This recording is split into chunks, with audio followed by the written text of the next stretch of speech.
But I speaking about Jacob 3 chapter. I have to many sentence today. నా ప్రియ సహోదరులారా, యాకోబు మాట్లాడుతున్నటువంటి విషయాన్ని మనం ఒకసారి పరిశీలన చేద్దాం. ఎవడైనను మాట తప్పని ఎడల అతను గట్టివాడును శక్తిమంతుడను, అలాగే తన శరీరము తన స్వాధీనములో ఉంచుకొని నడిపించబడును అని చెప్పబడింది. 3 విషయాలు ఇక్కడ గమనిద్దాం. ఒకటి, ఏ వ్యక్తి అయినా మరి గుర్రములను నడపాలంటే, స్వారీ చేయాలంటే నోటికి కళ్ళెమ పెట్టి తను స్వారీ చేసి తన శరీరమును తన స్వాధీనములో ఉంచుకొని నడిపిస్తాడు. రెండవది, మరి సముద్రములో ఓడలున్నాయి. అవి గాలి వచ్చినప్పుడు లేక తుఫాను వచ్చినప్పుడు అవి కొట్టుకొని పోకుండా దానిని నడిపేవాడు ఆ ఓడ యొక్క, అది చిన్నదైనా పెద్దదైనా కానీ ఆ ఓడను తన స్వాధీనంలో ఉంచుకోవడానికి నడపడానికి తను ఏం చేస్తాడంటే చుక్కాని అనే ఒక సూచికను చూచి దాన్ని ఫాలో అవుతూ తన ఓడ బాడీనంతా తన స్వాధీనంలో ఉంచుకొని నడిపిస్తాడు. ఇక మూడవది చాలా ప్రాముఖ్యమైనది, మానవ శరీరంలోని అది చిన్న అవయమైనా కానీ నాలుకను గూర్చి చెప్పాలంటే అది చాలా ప్రమాదకరమైనది. ఈ నాలుక చాలా ప్రమాదకరమైనది. ఎందుకనంటే ఈ నాలుక ద్వారానే మనుషులు ఏ విషయానైనా, అది నిజమైనా అది అబద్ధమైనా, ఏ విషయమైనా దాన్ని తప్ప ఒప్ప అని కరెక్ట్గా చెప్పడానికి ఏ మనుషుడు అంగీకరించడు. ఎందుకంటే ఈ నాలుగుతో చాలా విషయాలు, తప్పుడు విషయాలు పలుకుతూ ఉంటారు.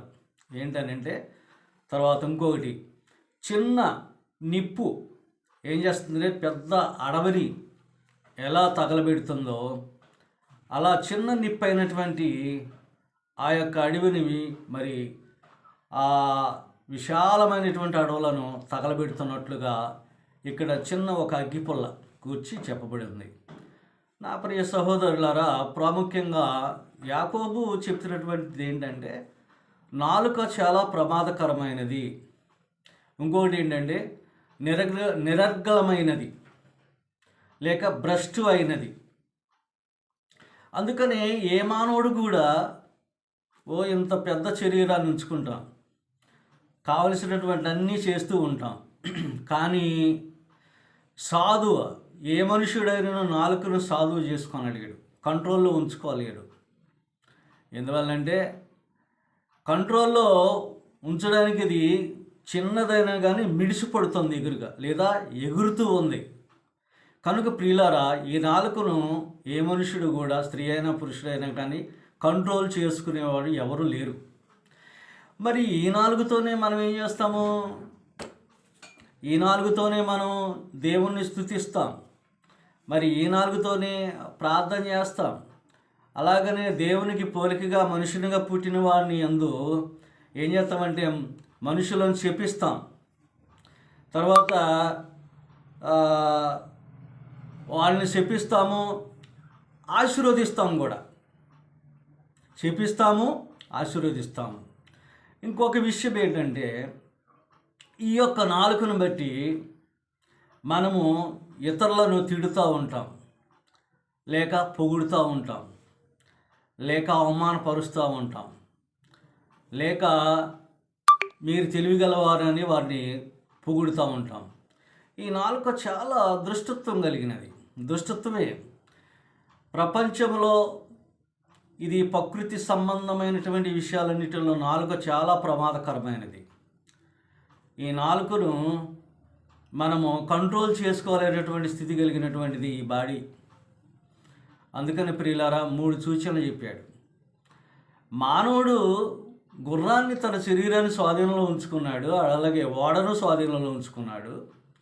తర్వాత కొంచెం నిప్పు విశాలమైనటువంటి అడవులను తగలబెట్టునని చెప్పబడింది. కానీ ఈ నాలుకను గూర్చి ఎక్కువగా చెప్పబడింది ఏంటంటే ప్రమాదకరమైనది. ఈ నాలుక ప్రమాదకరమైనది. దీన్ని ఏ మనుషుడు కూడా సాధువుగా ఉంచుకోవాలని అంటే కంట్రోల్లో ఉంచుకోలేడు.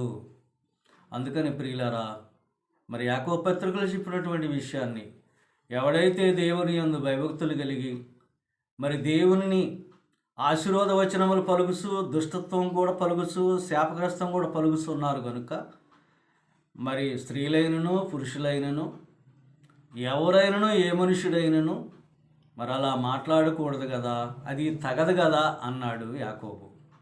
వాస్తవమే ప్రియులారా, ప్రార్థన చేసేవాళ్ళు ఎలా ఉండాలంటే మరి దేవునికి ఇష్టలైనటువంటిగా మాట్లాడేవారుగాను, దేవునికి సంతోషం పెట్టేవారుగాను మనం మాట్లాడలే. కానీ మన దుష్టత్వం కలిగి మరి భ్రష్టత్వం కలిగి జీవించడానికి కానీ మాట్లాడడం